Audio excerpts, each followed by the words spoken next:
Right ఇక international breaking చూస్తున్నాం. వారికి సంబంధించి ఒక బిగ్ అప్డేట్ అయితే అందుతోంది. అమెరికా ఇరాన్ మధ్య శాంతి చర్చల వేళ పాకిస్తాన్ లో హై అలర్ట్ ప్రకటించారు.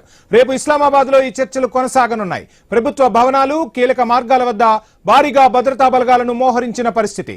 రాజధాని రెడ్ జోన్ చుట్టూ కట్టుదిట్టమైన భద్రత ఏర్పాటు చేశారు.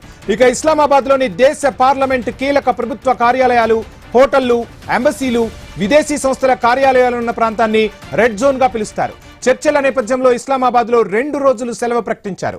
దుకాణాలు ఎక్కడికక్కడ మూతపడ్డాయి. తమ మధ్యవర్తిత్వంతోనే 2 వారాల పాటు అమెరికా ఇరాన్ మధ్య కాల్పుల విరమణ జరిగిందని పాకిస్తాన్ చెబుతోంది. ఇప్పుడు ఇరు దేశాల మధ్య శాంతి చర్చలకు ఆతిథ్యం ఇస్తోంది. అమెరికా ఉపాధ్యక్షుడు జేడీ వాన్స్ నేతృత్వంలోని బృందం ఈ చర్చల్లో పాల్గొంటుంది. ఇక ఇరాన్ వైపు నుంచి విదేశాంగ మంత్రి Abbas Araghchi, parliament speaker Pak బయలుదేరారనే కథనాలైతే వెలువడుతున్నాయి. ఈ వార్తలను ఇరాన్ పూర్తిగా ఖండించింది. వారిద్దరూ టెహ్రాన్ లోనే ఉన్నారని స్పష్టం చేసింది.